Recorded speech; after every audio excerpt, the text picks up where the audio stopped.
आता 4 दिवसापूर्वी जुनी डोंबिवली श्रीनिवास सोसायटी या ठिकाणी कुठलीही कल्पना कुठलीही नोटीस न देता एमएससीबीच्या कर्मचाऱ्यांनी जबरदस्तीमध्ये जाऊन तिथे स्मार्ट मीटर बसवले।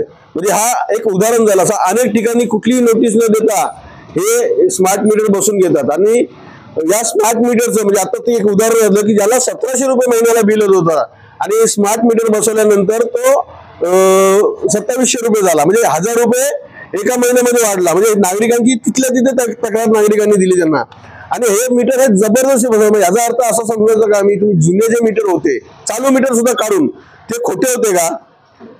म्हणजे तुम्ही कुणाची सुपारी घेतली आहे की नक्की एमएससीबी प्रायव्हेटिकेशन करायचं का तुम्हाला? याला प्रीपेड बिलिंग पद्धतीने करून घ्यायचं आहे का?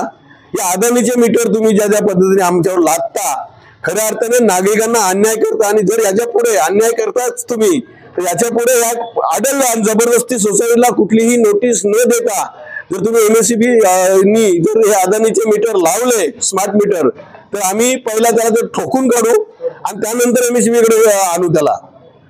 कारण परिस्थिती एकदम आता डोक्याच्या वर पाणी गेलेलं आहे।